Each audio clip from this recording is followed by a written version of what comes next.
This is podcast number 3. Our topic is first responders. I'm Valerie Petrie. And I'm Sarah Kasparian. I'm Amy Chen. And I'm Kathleen McKernan. And we're just going to talk to you a little bit about our topic, which is becoming an EMT. EMT stands for Emergency Medical Technician. And now we're going to talk to Drew Burton. He moonlights as a server at Scotty's, but he's also going through EMT training. What type of skills does a person need to acquire in order to become a good EMT? Anatomy.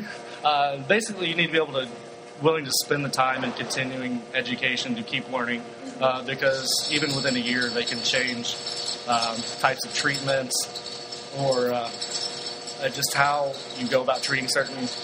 You used to working 8-hour days and going to 24-hour days.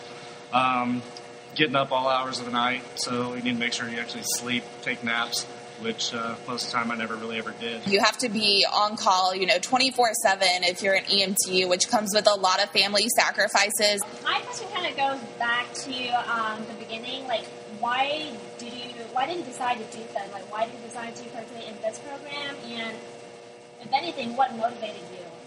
I spent 4 years in college and still had no idea what I wanted to do, and I know I didn't want to be involved in an office job. The nice thing that appeals is we work every other day for 5 days, and we have 4 days off, so it ends up to be about 10 days a month, and it's about $42,000 a year.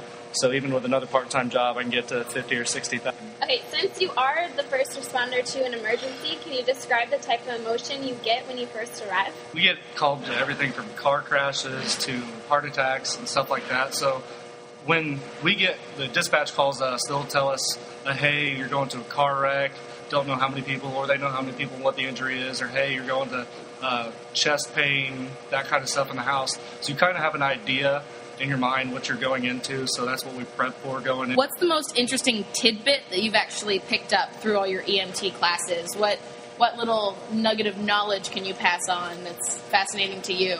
And car wrecks usually are the worst because there's going to be a lot of blood. A lot of times bones will be sticking out through the skin. Every once in a while you'll get an evisceration. But you kind of have an idea going into it, but then you never truly know. How do EMTs work with other first responders like police officers and firefighters?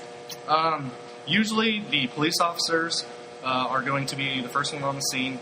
There's a lot of towns have local first response. So what they'll do is if it's a car wreck, they'll maintain the neck in case there's a neck injury. If it's an EMS emergency, a lot of times they'll get there and put them on oxygen and take vitals for us. So we actually will come in and take over from them. So where they'll kind of, as we're coming in there, one of us will be talking to the other first responders to figure out what happened, and the other person will be assessing. And then so it kind of goes first responders, then to EMT/paramedics, and then to the hospital. Where I work, all the firefighters are also EMTs. So they kind of go together. So in order to understand this process better, we're now at the fire department on Northwestern Avenue. This is Amy and I'm Antoinette, and together with us is Justin Taylor and John How do you work with other organizations when emergencies like car crash or heart attack happen? We're usually dispatched before the ambulance, so we usually get on scene before the ambulance gets there. And a lot of us are EMTs or first responders, so we could do basically everything the ambulance does except for transport the patient to the hospital. Our patients go to like one of the hospitals in town, either St. East Central, St. East, or Clarion. So we don't send anybody to Bush at all. Okay. And like we do respond, like our ambulances that we get 9 times out of 10 come from the county. Purdue has their own 2 ambulances, and if the county ambulances are all like busy, then we will get Purdue's. What were some things you were surprised about, Sarah? I was just really surprised that, you didn't really need a whole lot of education background. I thought for sure that you would need some classes in the medical field, such as anatomy and physiology and all the different types of bodily functions. But I guess it's just mainly a lot of job training and on-the-spot training, too. I was just surprised by the actual physical prowess that you need to become an EMT. There's definitely an emotional experience that comes along with being a first responder, but also a lot of great benefits. So if you're somebody that can handle it, definitely look into it. And that's all we have for you. Thanks so much. Thank you.